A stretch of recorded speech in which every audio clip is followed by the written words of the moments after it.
First time Sarah and I came to Trinity Evangelical Church was in 2002. So that's 21 years ago. And I think I'm right in saying that this is the 17th or 18th year since then that we've been able to join with you.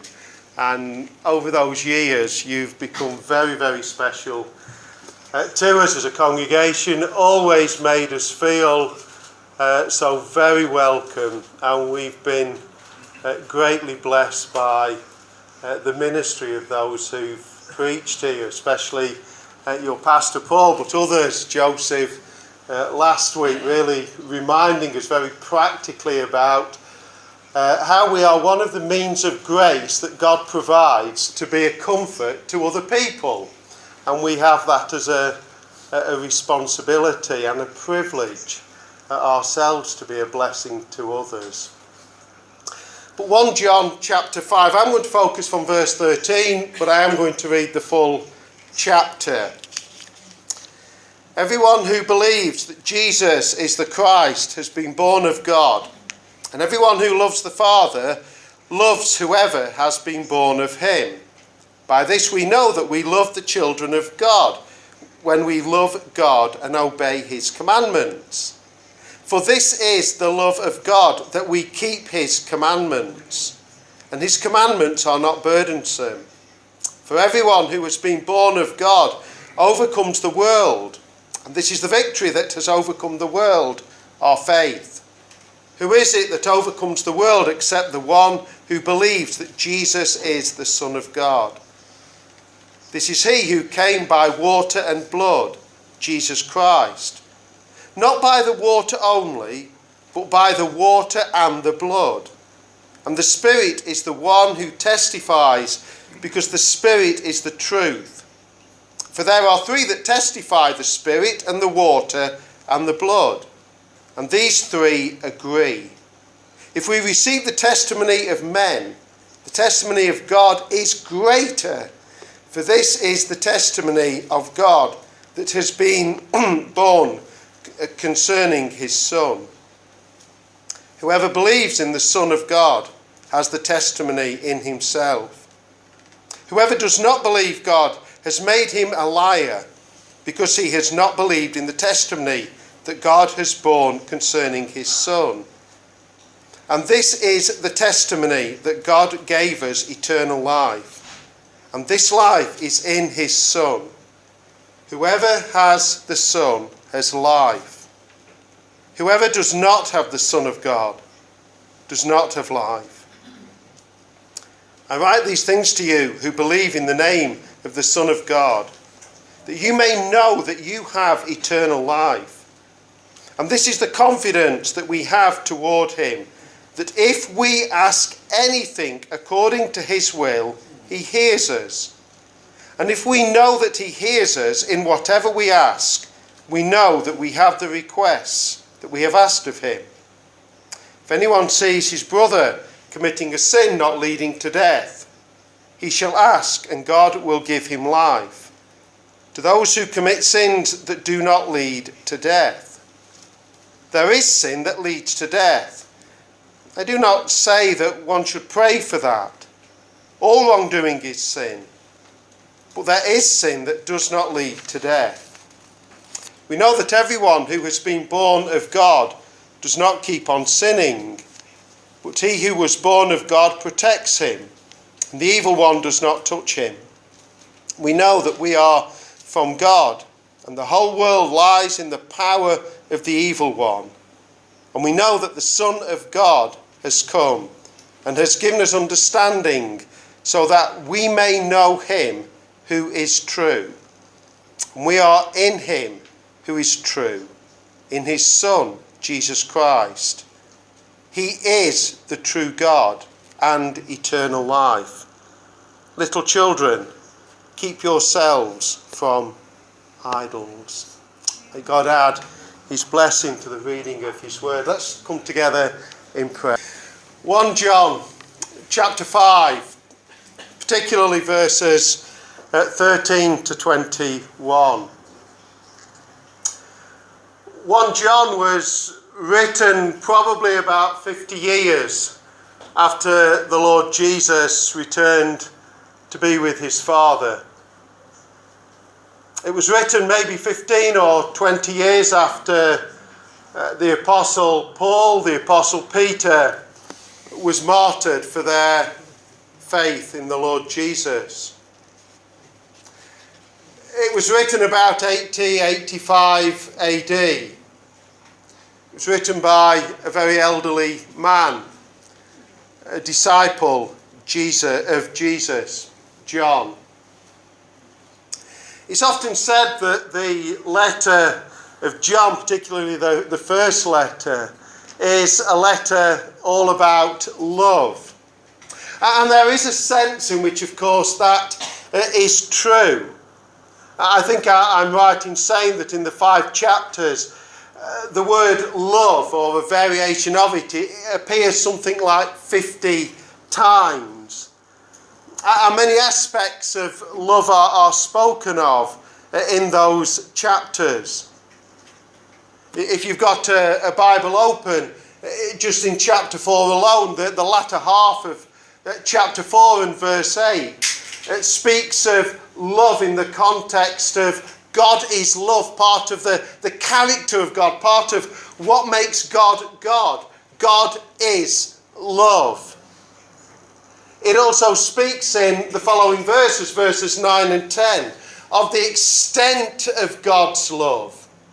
The enormity of God's love as it was seen in the coming to this earth of the Lord Jesus Christ, and the Lord Jesus going to the cross and bearing the penalty of our sin. An act of justice, of course, but flowing from the heart of God's love for us. It also speaks in verse 7 of our responsibility. Something, of course, Joseph brought out last week, how we are to love each other. One of the great calls for the church is that we model God's love for us in our love for each other. Towards the end of chapter 4, verse 21, it speaks of our love for God. Our first love ought to be always to God. So, yes, it is a letter of love. But I think we miss out on other things that the Holy Spirit inspired John to write if we leave it at that. John also makes it clear that there are other purposes in his letter. So in chapter 1 and verse 4, and we are writing these things so that some translations have your joy, may be complete. John longs that these believers, their joy in the Lord, their joy in knowing Jesus, of being part of God's family, of knowing God's salvation in their own lives, that it will bring a joy that bubbles up within them, a contentment, a great pleasure, that it will be the best thing in their life.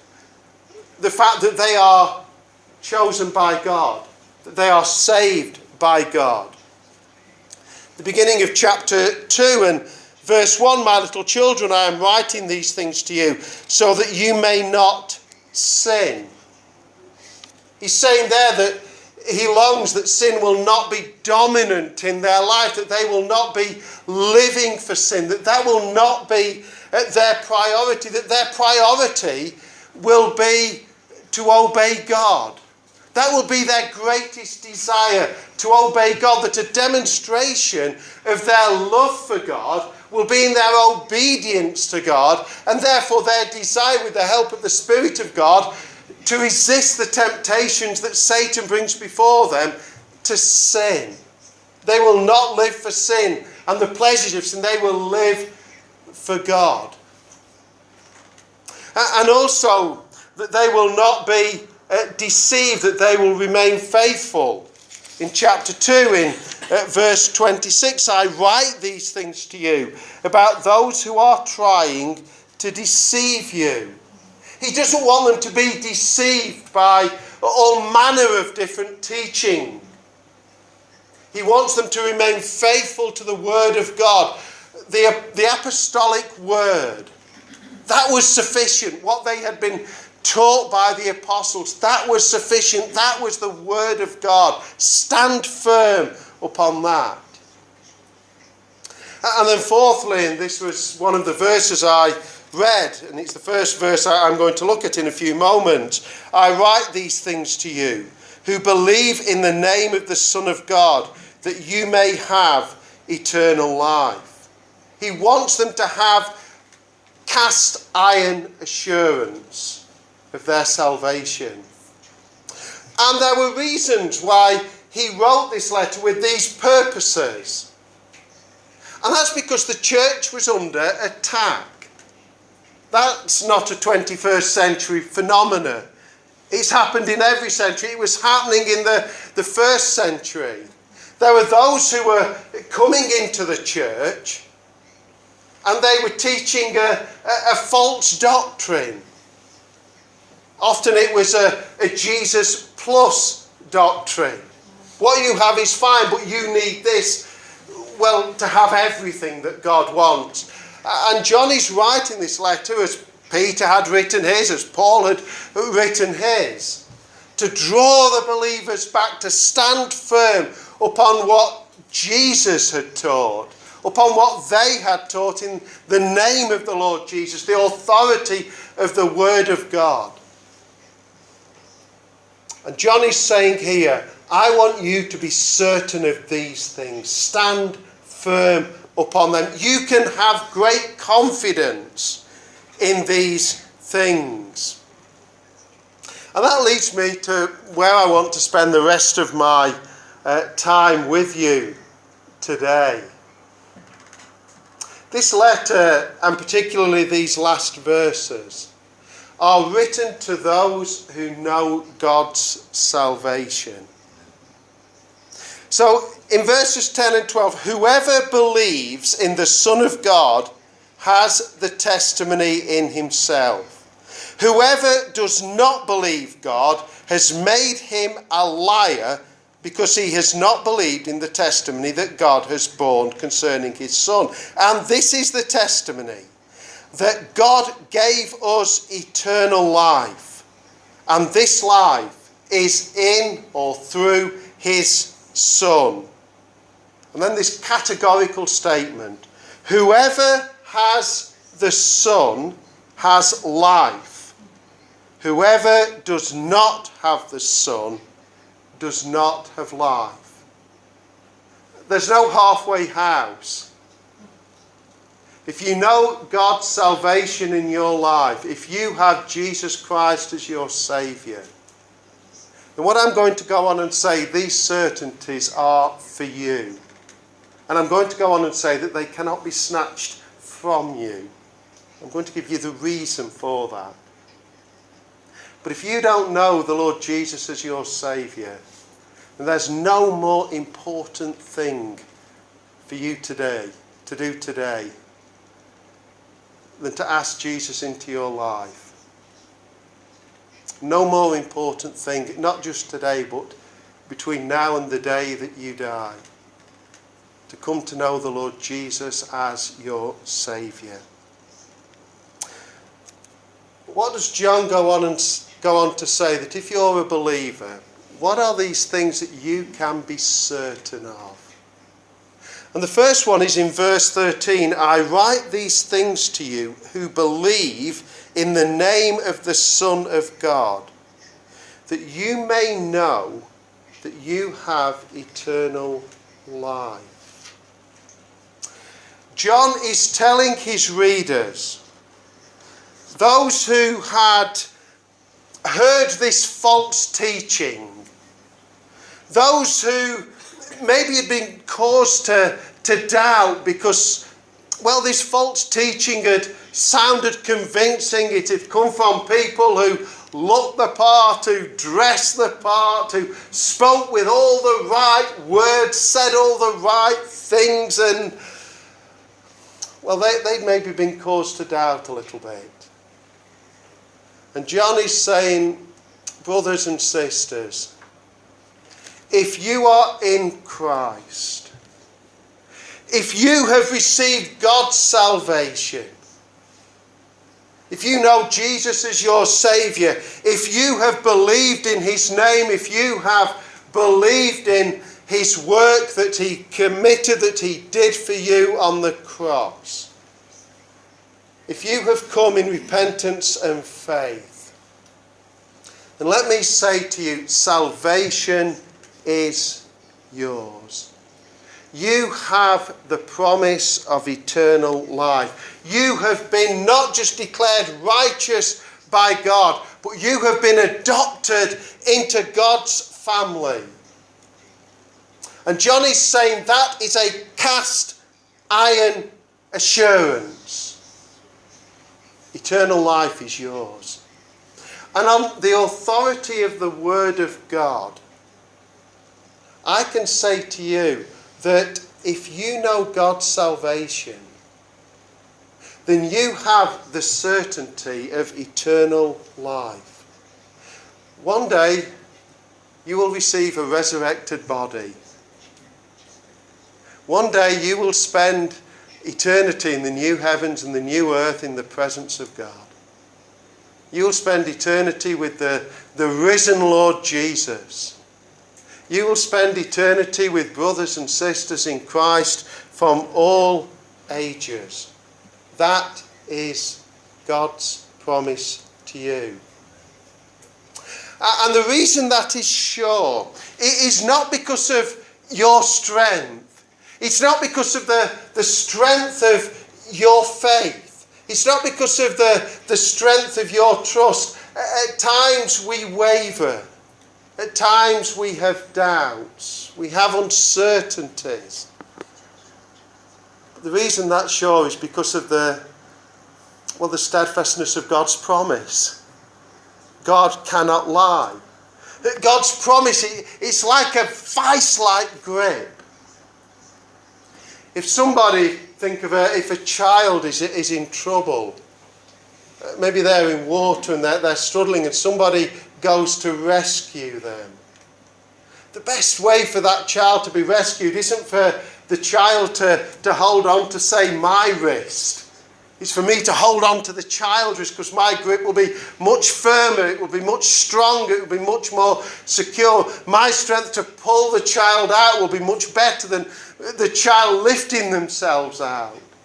And that's the sort of picture that God holds on to us. And he will not let us go because of his promise, because of his character. Remember in John 17, Jesus promised that he would lose none that the Father had given him. In John chapter 10, verses 28 to 29, it's very similar. I give them eternal life, and they will never perish, and no one will snatch them out of my hand. My Father, who has given them to me, is greater than all, and no one is able to snatch them out of the Father's hand. That's the promise for every true believer. And those of you who've been believers for a good number of years, some of you have been believers, measure it in decades, 10, 20, 30, 40 plus years. If you think back, there was a time when somebody maybe shared the gospel with you, or you were reading the Word of God, or in some way the Lord spoke to you. And by God's grace, you came to faith. And there was no doubt that initial bubbly enthusiasm and wanting to tell everybody about the Lord Jesus Christ. And maybe over the years and the decades, maybe if we're honest, some of that enthusiasm might have waned a little. But I hope what hasn't waned is that over those years, the promises of God have been tried and they've been tested. And they've always been found to be secure. Think about an ideal marriage as it ought to be. And I hope this illustration isn't going to be hurtful to anybody. Think about a couple who fall in love. They get married. And there's that initial enthusiasm. Wonderful. But over the years, whether that's 10, 20, 30, 40, 50 years, as you get to know each other, as people respond, husband and wife respond to each other, one of the things you're able to look back on and see that when the other party, wife or husband, made their vows to you, they've stood the test of time. You're sure of them. You're certain of them. The evidence has been there over that 30, 40 plus years of marriage. And that's the picture here for the believer. Over the years we become more and more certain in the promises of God. And one of the promises of God is that we will have eternal life. That we have eternal life. But secondly, the certainty that God hears and answers his children's prayers. It's verses 14 to 17. Now, before we all jump to the wrong conclusion and think that Jonathan is preaching today that God is a bit like a very wealthy relation and you can ask him for whatever you want, and as ridiculous as it is, he will buy it you, however unhelpful it is to you, and whatever problems you've got, he can always sort them out. That isn't what's being said here. There's a very important phrase, according to his will. R.A. Torrey wrote this: prayer is the key that unlocks all the storehouses of God's infinite grace and power. All that is and all that God has is at the disposal of prayer. But we must use the key. And we must know those things that are according to his will. The will of God. That brings us to the Word of God, doesn't it? The Word of God is the place where God reveals his will.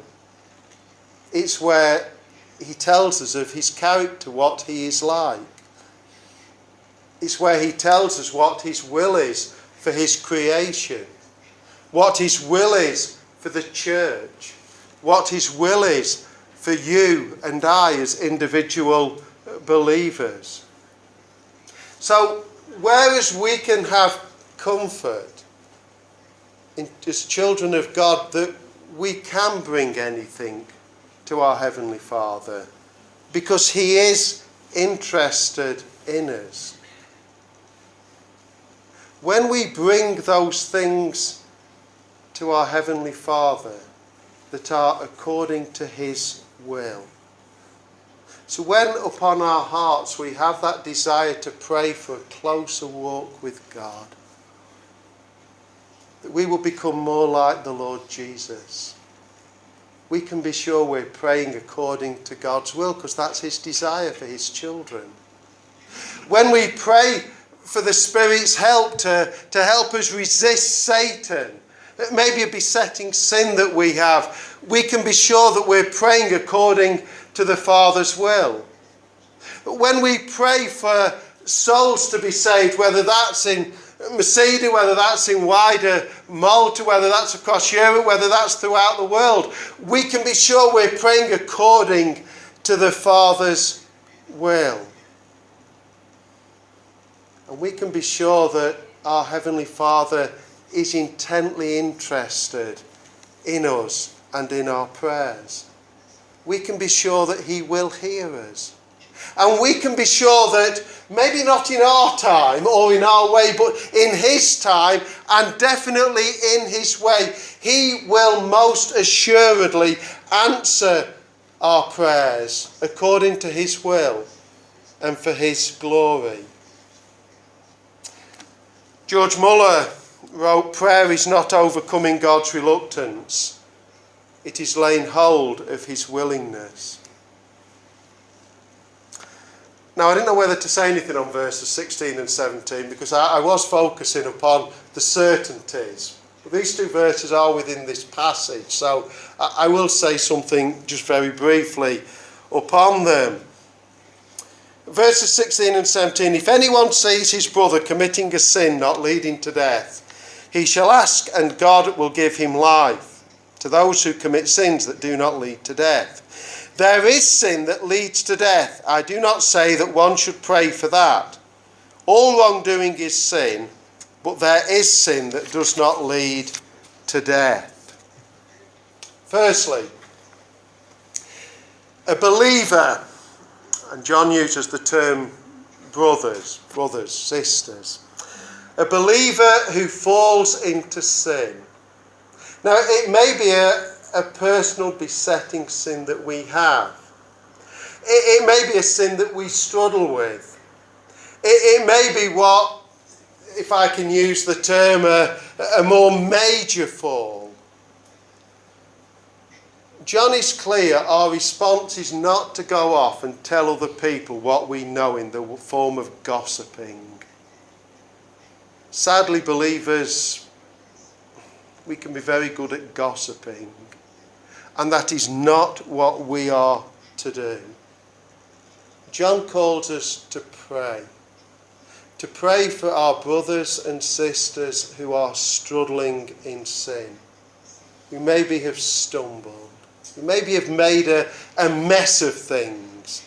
We're to pray for them, knowing that if they are a true child of God, their salvation is secure. And if they are open to the Lord's help, if they are open to the Lord's re-enabling of them, that we can be certain that He will pick them up, He will dust them down, and He will send them out again in His service. Hopefully stronger, hopefully more resolved to resist Satan the next time that he comes. We're to pray for each other. What about that sin that leads to death? It actually leads John to say, well, I'm not sure whether you should pray for them, to be honest. What actually is it? Well, there are different views, different ideas on it, and I've not got time to go into the different ideas. Might want to talk to Paul about that. But I don't wish to be categorical. But I think John actually is referring to those whose hearts are so hardened to the gospel. They're so hardened to Christ. It's as if they are resolved. It is as if they have committed themselves to a life of spiritual shipwreck and disaster. John says, I'm not sure whether you should pray for them. Now, I do want to issue a word of caution, and I trust compassion here. History, by God's grace, is littered, and maybe some of you here, with those who before their hearts were softened by the Spirit of God were as hard as nails towards God's grace. Wanted nothing to do with it, abhorred it. But maybe because people were praying for you, who you didn't know and maybe won't know until glory.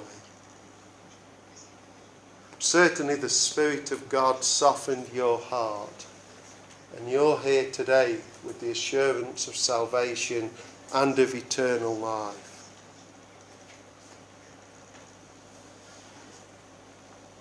Maybe it's not such a bad thing to be praying for people who you're trying to reach, but whose hearts seem hard.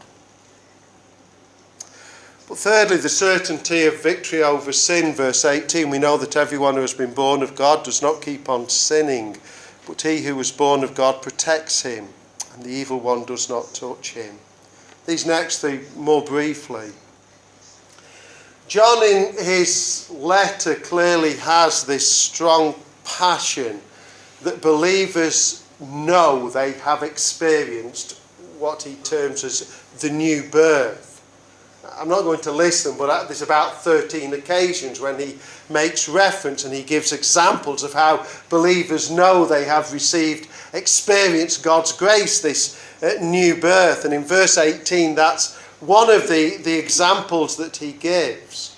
John speaks here of a believer's victory over sin. Now, I don't think for 1 minute he's teaching that they will attain perfection of life this side of glory.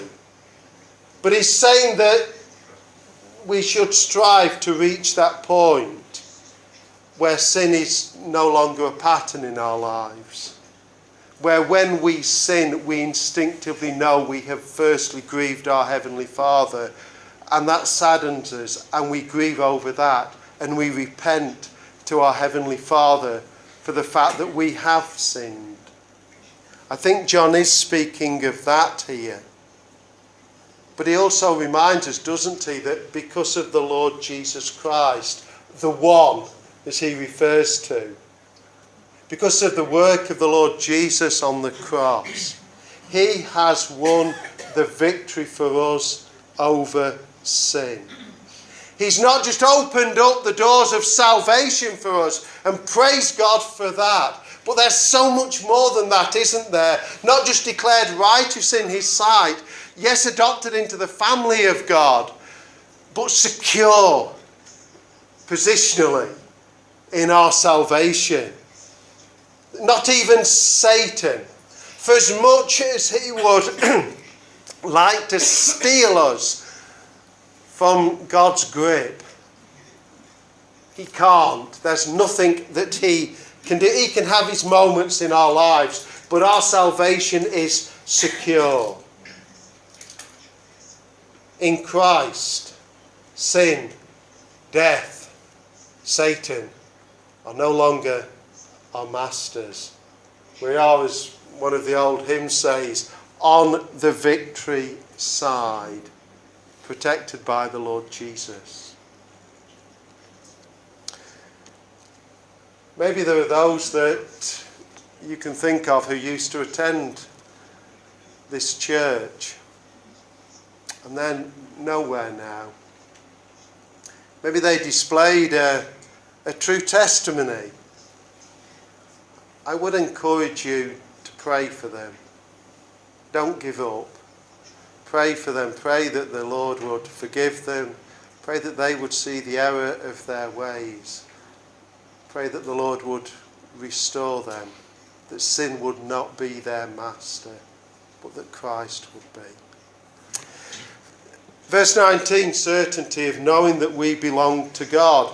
I'm sure you have exactly the same here in Malta as we do in the UK. So often you need to show ID, 2 forms of ID. Usually one has a picture, so maybe a driving licence or a passport, and then something secondary, a bank card or a utility bill or something like that. I suspect it's the same the world over. It proves who you are. What verse 19 is saying here, we know that we are from God. We know that we are children of God. We know who we are now because of God's grace in our lives. That is our position. But he goes on to say, doesn't he? And the whole world lies in the power of the evil one. Tomorrow, maybe later today, you are going to go into the world. You are going to go into a place as beautiful as Malta is. But you're going to go into a place that is under the rule and influence of Satan. Now, if you go into the world and you say to people that, they'll look at you as if you're crazy. You know, it's ridiculous to say that. We're not under the rule of Satan, not at all. But the Bible says the world is. You go knowing you're a child of God. you go knowing that the Spirit of God dwells within you and that God is with you every step of the way. Quote another old hymn, now I belong to Jesus and Jesus belongs to me, not for the years of time alone, but for eternity. In chapter 4, verse 4, little children, you are from God, and God has overcome the world. For he who is in you is greater than he who is in the world. And then verses 20, certainty of what is true. He ends with the Lord Jesus, doesn't he? Yes, the certainty of the Lord Jesus coming to this earth, God become man. But that through the Lord Jesus, through Christ alone, we can understand the things of God. We can understand the things of personal salvation. By God's grace, through the Lord Jesus, we can personally experience God's salvation in our lives. Our hearts can be warm to the Lord Jesus. Our hearts can be, as it was Wesley that said, wasn't it, thrilled, warmed by God's grace. We can know for certain it is all because of Jesus. And we can know the certainty of our salvation, the certainty of the hope that we have. And John is saying in these verses, cling to these things with all your might. Stand firm upon the rock that is the Lord Jesus Christ. Stand firm upon what you know to be true, of what in your hearts you are sure of. Stand firm upon these things. There is no safer place to be. There is no better place to be. You are born again. You are a child of God, a family member, and you have the promise of eternal life. But then John ends, verse 21, little children, keep yourselves from idols. It's almost, I suppose today you could almost say it's as if the tape was kept running after the interview had finished. But it isn't. It's one of the strangest endings to any of the New Testament letters. But John knows under the inspiration of the Spirit of God, it is right to him to add these words. Now, whether you live in the UK, whether you live in Malta, or whatever your home country is, the fact is the world chases after delusions. It chases after delusion so it doesn't have to face up to the reality of the truth of God's word. It doesn't have to face up to the reality of heaven and hell. You know, I can promise you that there's one place you will not spend eternity. Whether you're a child of God or not, the one place you will not spend eternity is in the grave. But the world chases after all manner of delusions. That's what marketing is all about, isn't it? To create that feeling in our minds that we need something. Now, I'm not saying all marketing is wrong by any means. Men and women the world over are taught and they are influenced by Satan that they can be self-made men and women who are to worship their Creator themselves. They're taught that the world can meet all their needs. That the world can be the source of all their pleasures, of everything they need to be fulfilled. It's a lie, isn't it? And John knows how important it is that you and I, as children of God, are not deceived. He knew that in the first century. Under the inspiration of the Spirit of God, he knew it was going to be relevant in all ages till Christ returns. And that's true, isn't it? Be under no illusion.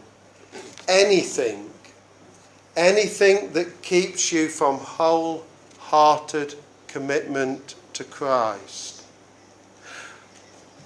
And maybe that's something that in and of itself is not sinful. Satan can use wholesome things to distract us from wholehearted commitment to Christ.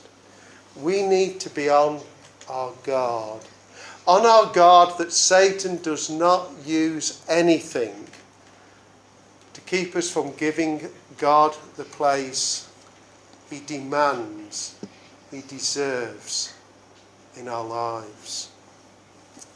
Your Heavenly Father, he wants you to live every day in the certainty of his truth, with the joy of the Lord Jesus, the joy of your salvation in your hearts, and that sure and certain hope that eternity is yours. Amen. Amen. Amen.